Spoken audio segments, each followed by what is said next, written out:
रेवंत रेड्डी की आपने चर्चा की, तो इसके साथ में अल्लू अर्जुन को भी लाना पड़ेगा मुझे। बिल्कुल। कैसे उन्होंने पहले क्या किया, देखिए क्या हो रहा है, किस दबाव में है। एबीवीपी का गया हुआ व्यक्ति है वो। उसने पहले जो बतुकंबा हटा के देवी के हाथ से वो पूरी तरीके से उनके हाथ में जो है मतलब दूसरा वो वरद मुद्रा कर दी, कांग्रेस का वो कर दिया। और साथ ही अल्लू अर्जुन को जो है मतलब इसलिए क्योंकि उन्होंने कह दिया कि नरेंद्र मोदी उनके आदर्श हैं और मतलब नहीं, वैसे भी मेहनती हैं। अल्लू अर्जुन पवन कल्याण के भतीजे लगेंगे मेरे ख्याल से उस ट्री में, जो उनकी फैमिली ट्री है, तो ये भी एक वजह हो अच्छा, सकती है। फैमिली बहुत तो बड़ी है ना, बहुत बड़ी चिरंजीवी, फैमिली, बहुत पवन बड़ा कल्याण, परिवार, नागार्जुन, बहुत अल्लू अर्जुन, कितनों के नाम लेंगे बहुत भाई बड़ा आप। परिवार है और बहुत प्रभावी परिवार है। हाँ। हो सकता है कि उनको डर लग रहा होगा कि कहीं तेलंगाना में कोई उसका प्रभाव पड़ने लगे और तेलंगाना में भारतीय जनता पार्टी को एक समर्थन मिल जाए, तो वो भी एक वजह होगी। लेकिन इसका एक दूसरा पहलू भी बात कर ले। ये ठीक बात है, अल्लू अर्जुन की इस तरह से गिरफ्तारी नहीं होनी चाहिए थी, नहीं तो वो शाहरुख खान की फिल्म के प्रीमियर पर हुआ था, उनकी गिरफ्तारी तो नहीं हुई थी, तब भी एक भगदड़ में एक जान चली गई थी। अब मूल बात पे आते हैं, न्याय व्यवस्था की बात करते हैं।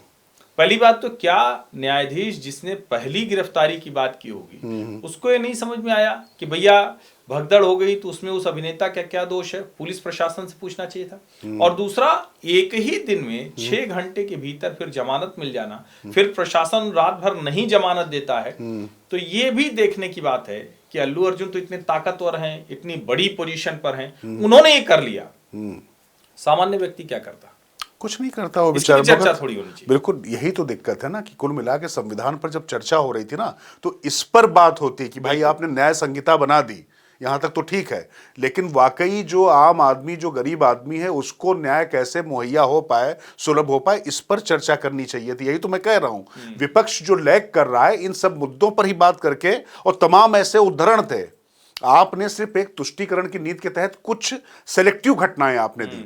आप एक दर्जी की बात करती हैं, लेकिन कन्हैयालाल दर्जी फिर आपको नहीं याद आता है। दर्जी तो कहेंगे तो देश को कन्हैयालाल दर्जी। मैं वही कह रहा हूं ना कि मतलब भाई, मतलब इसीलिए मैं कह रहा हूं कि प्रियंका जी भी मतलब वो क्या बोल के गई, क्या कुछ। मैंने आपसे कहा पहली स्पीच का सिर्फ उनको मैं वो दे रहा हूं, लेकिन मैं आपको बता रहा हूं, फिर आपको बता रहा हूं, आने वाले समय में भाई बहन दोनों माइनस मार्किंग में जाएंगे। मैं अभी आपको कह दे रहा हूं।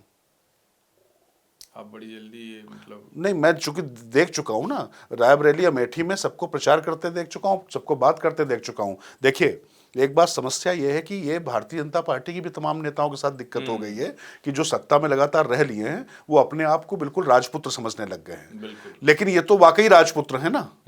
तो वो जो ब्लू ब्लड सिंड्रोम है वो इस परिवार में है।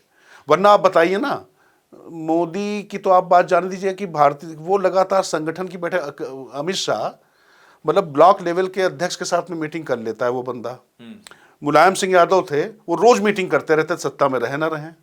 लेकिन राहुल गांधी ने संगठन की बैठक कब की है जरा मुझे बता दीजिए पिछले कुछ समय में। तो संगठन को लेकर भी कुछ काम करना पड़ता है ना। मायावती संगठन को पूरी तरीके से छोड़ दिया तो क्या हो गया। करेगी तो हम लोग इतनी चिंता करने से कुछ नहीं होगा।